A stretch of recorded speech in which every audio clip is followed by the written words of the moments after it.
এই গীতটা মূলত বাংলাদেশকে কেন্দ্র করে লেখা হয়। বাংলাদেশকে কেন্দ্র করে যেটা লেখা হয়নি সেটা কেন বাংলাদেশের জাতীয় সঙ্গীত হতে যাবে, এটা একটি বিষয়। আরেকটা বিষয় হলো, যেই গীতের মধ্যে কোথাও বাংলাদেশ শব্দটাই নেই, সে গীত কিভাবে এদেশের জাতীয় সঙ্গীত হতে পারে? বিধায় আমি তো মনে করি যে এই দাবিটা অযৌক্তিক না, যে আমাদের জাতীয় সঙ্গীত পরিবর্তন করা এটা সময়ের সবচেয়ে গুরুত্বপূর্ণ দাবিগুলোর মধ্যে থেকে একটি। আমাদের দেশের জাতীয় সঙ্গীত পরিবর্তন করার জন্য অনেকে বলা বলি করছেন, এটা পরিবর্তন করা উচিত কিনা, ইসলামের আলোকে জানতে চাই। জাতীয় সঙ্গীত পরিবর্তন করার দাবি এবারে শুধু উঠছে তা নয়, এর আগেও বারবার উঠেছে, আপনারা জানেন। কেন উঠেছে সেটা নিয়ে তর্ক আছে, বিতর্ক আছে, এটা উঠা উচিত কিনা বা এই সঙ্গীত থাকা উচিত কিনা, বা জাতীয় কোনো গীত, জাতীয় কোনো স্লোগান থাকা উচিত নাকি সেটা পরিবর্তন করা দরকার, সেটা নিয়ে আলোচনা হতে পারে।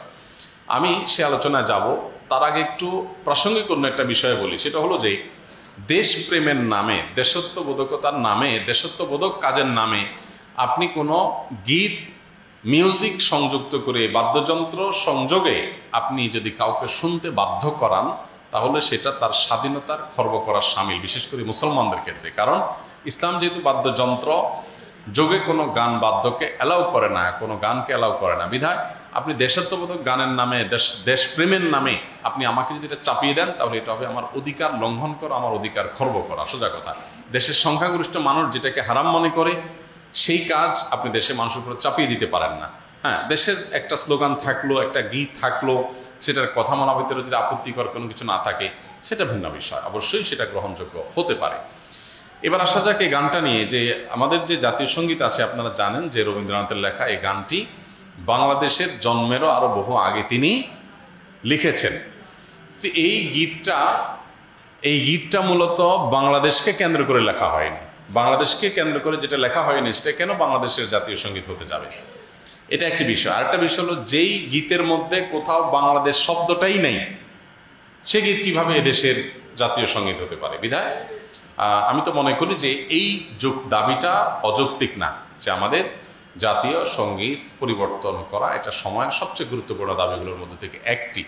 আরেকটা এখানে বিষয় হলো যে আপনারা জানেন যে হিন্দু ধর্মাবলম্বীরা তারা পূজনীয় বা দেবতা তুল্য এরকম কিছু মানুষ বা কোনো ব্যক্তি বা বস্তু থাকে, তাদেরকে তাদের দৃষ্টিতে তারা সেগুলোকে মা বলে সম্বোধন করে।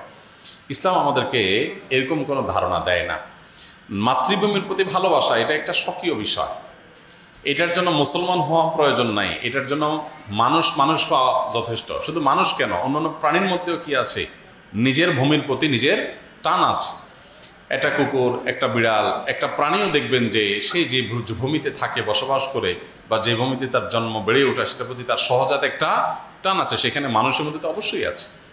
আমাদের প্রিয় নবী সাল্লাল্লাহু আলাইহি ওয়াসাল্লাম মক্কা থেকে যখন হিজরত করে মদিনায় আসছেন, তাকে যখন কেবলা পরিবর্তন নির্দেশ করা হলো, তিনি যখন ফিলিস্তিনের দিকে নামাজ আদায় করছিলেন, তিনি বারবার করে মক্কার দিকে যেন কেবলা করে নামাজ পড়তে পারেন, নিজের মাতৃভূমির দিকে ফিরে যেন তার সালাত আদায় করতে পারেন, সেজন্য আল্লাহর কাছে বারবার করে বিভিন্নভাবে আর্গুমেন্ট পেশ করছিলেন। আল্লাহ তাআলা কোরআনে সেটা উল্লেখ করেছেন, ফালানুওয়াল্লিয়ান্নাকা কিবলাতান তারদাহা। হে রাসূল, অচিরে আপনাকে আপনার মনের মতো আপনি যে কেবলার প্রত্যাশা করছেন সেদিকে ফিরে সালাত আদায় করার নির্দেশ দান করবে। এখান থেকে বোঝা যায় মাতৃভূমির প্রতি সহজাত টান থাকা এটা একেবারে প্রাকৃতিক একটি বিষয়। বিধায় এটার জন্য কোনো জাল হাদিস বানানোর কোনো প্রয়োজন নাই, যে হব্বুল্লাতন মিনাল ইমান, দেশপ্রেমের অঙ্গ, এরকম কোনো হাদিস নবী সাল্লাল্লাহু আলাইহি ওয়াসাল্লাম বলেন নাই। নবী সাল্লাল্লাহু আলাইহি ওয়াসাল্লাম নিজেই নিজের মাতৃভূমিতে তার ভালোবাসা ছিল। সো একজন মানুষ হিসেবে আমাদের মধ্যে সেটা থাকবে, দায়িত্বশীলতা থাকবে, সেটাই স্বাভাবিক। আলাদা করে জাল হাদিস বানানোর প্রয়োজন না। যাই হোক, তো মাতৃভূমির প্রতি টান এক জিনিস, আর সেটাকে পূজা করা আরেক জিনিস। ইসলাম আমাকে এটাকে পূজনীয় করতে বলে নাই। বিধায় সংখ্যাগরিষ্ঠ মানুষের বিশ্বাসের সাথে যেমন যায় না, এই গীত বাংলাদেশকে কেন্দ্র করে লেখা হয় নাই, এটা বাংলাকে কেন্দ্র করে লেখা হচ্ছে, যেটা পশ্চিমবঙ্গ পূর্ববঙ্গ মিলায়। অতএব এই জ্ঞান মূলত এই দেশের জন্য না, যার কারণে এই গীত বা স্লোগান বাংলাদেশের এটা পরিবর্তন হওয়াটাই হলো যৌক্তিক। এটাকে যারা মনে করেন অপরিবর্তনীয় বা পরিবর্তনের দাবি তুললেই যারা মনে করেন যে বোধহয় সব গেল, তারা কি এটাকে কোরআন হাদিস মনে করেন নাকি, যে কোরআন হাদিস এটা পরিবর্তন করা যায় না, এটা তো পরিবর্তনযোগ্য। অতএব এটা পরিবর্তন করার দাবিটা আমি ব্যক্তিগতভাবে মনে করি যে অযৌক্তিক নয়।